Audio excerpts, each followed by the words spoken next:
แด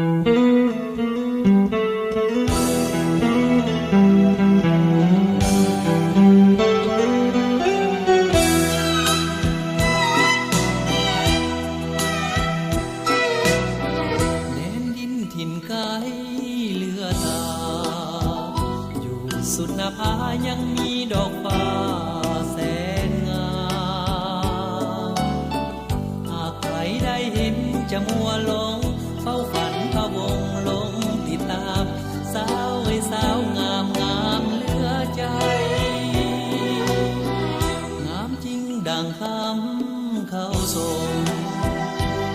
ได้สุขสมซื่นสมกับน้อง